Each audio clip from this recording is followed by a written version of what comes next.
Сега, што е ново во светот, што е она што ја потресе јавноста, што е она што ја интересира јавноста, светската јавност, па и она кај нас, зборуваме секогаш со мојот колега Дејан Андоновиќ. Дејан, добро утро. Добро утро. Кажи ми со што ќе почнеме? Да почнеме со регионот, затоа што тоа е нешто кое што е најмногу во фокусот овој период. Да, ти период. спомна пред малку дека колешката Божиновска од таму директно известува во Вестникот Слободен печат за исходот од гласањето вчерашно во Советот на за прием на Косово во Советот на Европа. Се разбира, со ова се отвори рампата за влез во Совет на Европа, но процедурите ќе траат од аспект на тоа дека сега комисиски ќе се разгледуваат сите можни точки пред да влезе во Совет на Европа и таа процедура може да трае можеби една година. Но, како сигнал, официјален Белград излезе вчера револтирано и разочарано од одредени земји кои ги, како што велат, тие ги сметаа за пријатели, а кои беа против или кои беа, се извинувам, за влез на Косово или воздржани, толкувајќи ги дека тие што се воздржаните се исто како да се за. И поради тоа самиот лично председател Александар Вучич најави големи промени во српската надворешна политика. Што тоа значи ќе видиме? Тоа што тој го рече е дека пријателските земји ќе бидат поинаку третирани од оние кои во минатото глумеа дека се пријатели. Сега тој не алудираше на кои се тие држави, но еве првиот потег е денеска има економски самит во Делфи во Грција, каде што требаше да присуствува српската премиерка Ана Брнабич, која го откажа ова присуство и патување во Грција поради вчерашниот исход од гласањето, односно Грција вчера беше воздржана, значи не беше против влезот на Косово во Совет на Европа, што Белград го толкува како непријателски гест од нивниот историски сојузник. Од друга страна, Вучич изрази разочараности од Хрватска, тоа и рече и Босна, и Црна Гора, тоа се земјите од регионот кои во најмала рака требаа да ја дадат подршка на Србија поради добрососедските односи, но најмногу ја извадија, ми се чини, Украина, бидејќи во услови кога Србија осуди руската агресија на Украина и најверојатно поради Украина ќе воведе и санкции кон Русија. Украина вчера гласаше за влез на Косово во Совет на Европа, што Белград многу го налути, ми се чини, и морам да се оградам дали гласаше за или беше воздржана, тоа за Белград е исто, тоа значи дека дава прекјутна подршка. Од друга страна ги посочи како Унгарија, како голем сојузник на Србија, нешто што ние што ги следиме работите малку чудно, бидејќи Унгарија и Србија никад не биле толку блиски и у добри односи како што се сега, а веројатно се базира добрите односи поради личното пријателство на унгарскиот премиер Виктор Орбан и српскиот председател Александар Вучич. Орбан пред некој ден дури присуствуваше и на големата воена парада на српската армија, што само укажува дека блиските односи меѓу двете држави соседни, Унгарија која е членка на НАТО и Европска унија, патем и Србија се веројатно како резултат на нивните блиски односи како председатели. Значи се на се околу Косово продолжува сагата. Јас неколку пати реков и повторно ќе кажам, сето ова ми наликува полека на создавање на нов замрзнат конфликт, нешто што не му одговара на регионот, не и одговара на НАТО, не одговара на Западот, а и одговара на Русија, бидејќи што повеќе нестабилни невралгични точки во Европа и во светот, тоа поголемо ослободување на притисокот на она што се случува во Украина. Така, добро, можеме сега да одиме на малку на прекоокеанска територија, Соединетите Американски држави. Се е преку океан или преку, ако не е преку океан, onda е преку Средоземно море, големи води се тоа. Да, преку големите води. Ајде да ни кажеш, да ни раскажеш, да ни објасниш што се случува, што имаме ново. Бајден има нова кандидатура. Па тој најави тој дека ќе се кандидира за втор председателски мандат, нешто што ќе мора први, нели, во како што ди процедурата, тој е член и представник на Демократската партија, први внатре треба да ја добие таа номинација од своите делегати, најверојатно ќе ја добие, нели, ќе оди во трка за новиот председателски мандат. Неговиот републикански опонент засега не знаеме кој е, се зборува дека ќе биде гувернерот на Флорида Де Сантес, кој има најголем најголем рейтинг, но поголем рейтинг од Десантес во редовите на републиканците, а не е прифатен добро од републиканците, е Доналд Трамп. Сега да почнеме од почеток. Бајден најави кандидатура, но и доколку ја добие ќе биде најстариот председател во историјата на Соединетите Американски држави, најстар по години, но сега се поставува проблематично прашањето како доколку ја го добие мандатот Бајден, возрастниот Бајден, ќе може да го тера тој мандат, бидејќи се зборува, се проценува дека ако го добие до година вториот председателски мандат, тој ќе има 86 или 87 години, да се согласиме дека човек во тие години не е баш толку многу бистар во одлуките и одговорноста која треба да ја донесе. Ќе видиме како тоа ќе биде. Веднаш дојде реакција од спротивставениот табор, одлично од Трамп, кој рече дека премногу возрастниот Бајден нема да може да го истера мандатот и се предупреди дека доколку биде реизбран Бајден, светот ќе влезе во трета или во нова светска војна. Добро, можеме да земеме во предвид дека изјавите на Трамп се мотивирани од ривалството што го има. Од друга страна, нормално е да ги плаши луѓето, бидејќи Бајден му е опонент и во претходниот судир за малку практично велат и дека го загубил тие избори, дека Трамп победил, но се случило некое нерегуларно со гласањето, но и факт е дека околностите во светот никогаш не биле полоши по Втората светска војна од сега.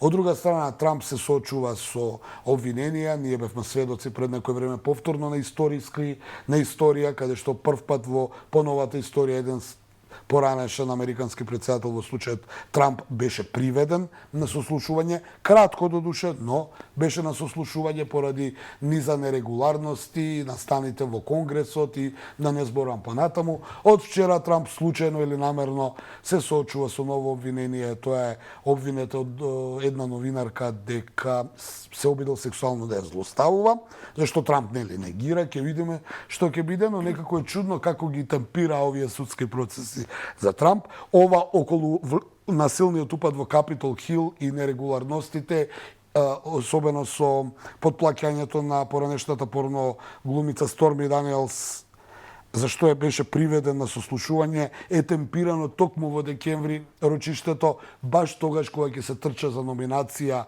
за кандидатура внатре во Републиканската партија, така да ми се чини дека Трамп ќе има трновит пат да дојде до некаква номинација, до некаква битка за председателската функција, но ајде да не прогнозираме. Едно е сигурно, адутот на републиканците и ми се чини фаворитот, гувернерот на Флорида Десантес, има добар рейтинг, но според последните рейтинзи Трамп има дупло поголем од него, така да Трамп има поголема поддршка, но не е републиканец и тој покаже во својот прв председателски мандат дека баш и не се согласува со своите републиканци во се. И уште за крај ќе кажам дека многу од аналитичарите сметаат дека Бајден и неговата кандидатура е единствено успех може да има само доколку се судри во председателската трка со Трамп, бидејќи имаат некаква хемија во спротивставувањето и доколку дојде некој друг од страна на републиканците, Бајден сигурно ќе загуби. Што поради годините, повторно ќе кажам, сепак возрасен човек се работи за возрасен човек. Сега морам и за Трамп да кажам дека Трамп, иако го критикуваше Бајден за годините, доколку биде избран Трамп ќе има исто толку години колку што имаше Бајден кога го избраа пред 4 години.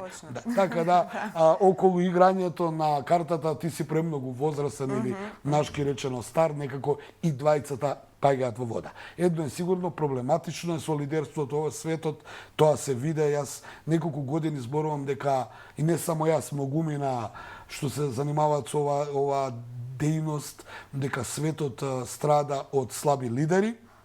Значи немаме онакви лидери какви што беа некогаш Митеран во Франција или Де Гол во Британија, Маргарет Тачер, Черчил и да не зборам. Во Соединетите Американски држави имавме исто лидери, беше Реган. Сега не сакам да ги набројам толку многу. Во Германија Хелмут Кол, па добро, Меркел беше единствена да имаше некакво лидерство. Генерално слабите лидери донесоа денеска светот да дојде до ова дереджа.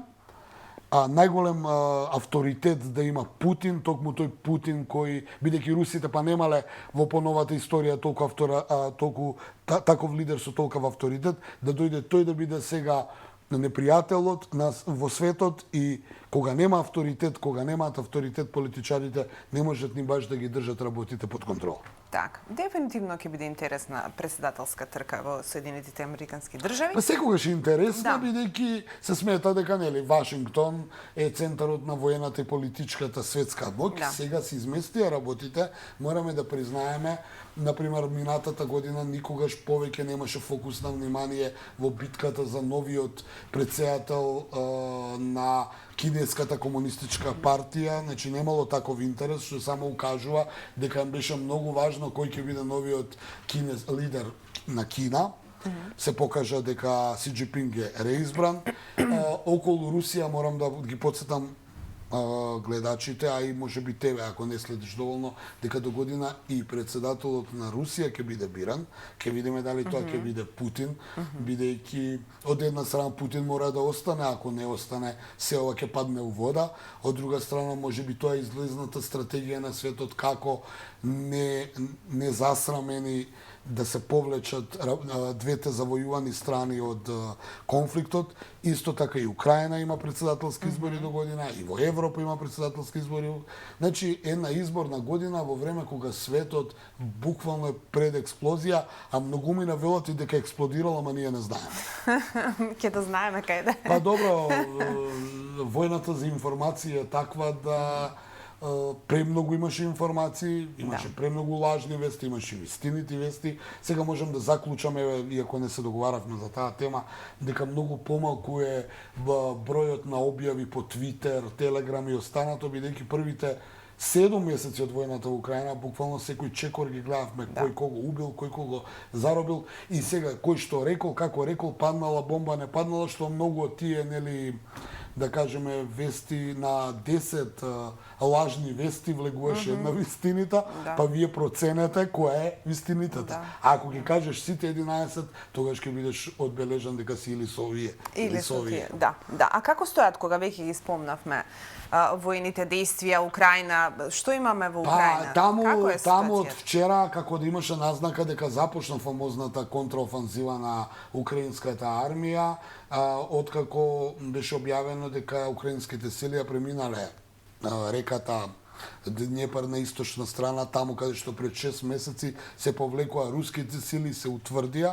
Се смета дека правецот на удар на таа контраофанзива, се смета, велам пак, би бил токму тој, за да може да го исечат коридорот и тука е веднаш Крим и да го заземат Крим. Тоа е логиката. Од друга страна, во војната стратегија и тактика е глупаво да очекувате некој да ви каже: види, ние ќе нападнеме таму ќе ве нападнеме, така да си знаете, бидејќи автоматски факторот на изненадување се губи. Значи, како да започна таа контраофанзива, меѓутоа од утринава нема ништо. Тоа беше информацијата. Оно што мене ми е интересно, индикатор, и оно можам да го видам, е дека беа снимени конвои на фамозните Леопард 2 тенкови кои дојдоа во Украина, кои полека се распоредуваат долж линијата на фронтот.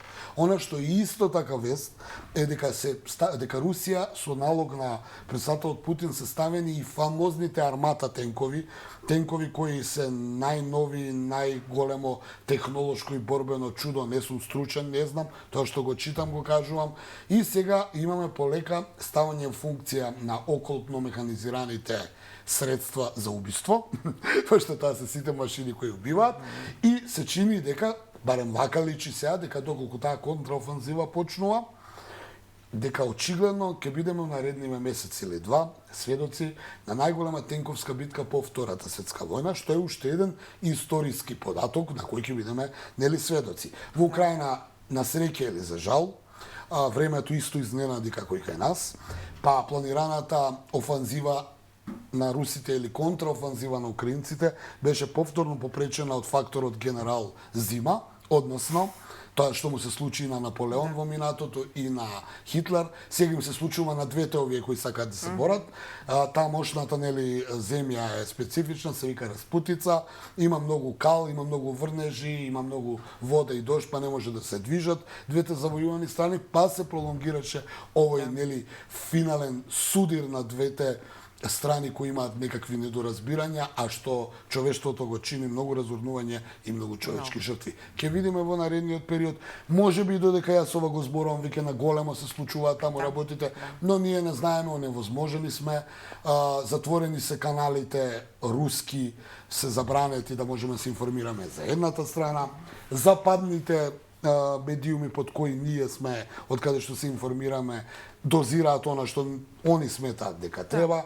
Ние не успеваме за жал да отидеме, иако јас во младоста бев во некои од војните како новинар, но сега не можев да отидам поради многу причини. Помеѓу останатото и во специфичноста на оваа војна, бидејќи тие што отидоа таму ништо не можеа да видат, тоа е нов тип на војна кој не можеме да го следиме. Во минатото го следевме поинаку се војуваше, сега се војува не знам на кој начин.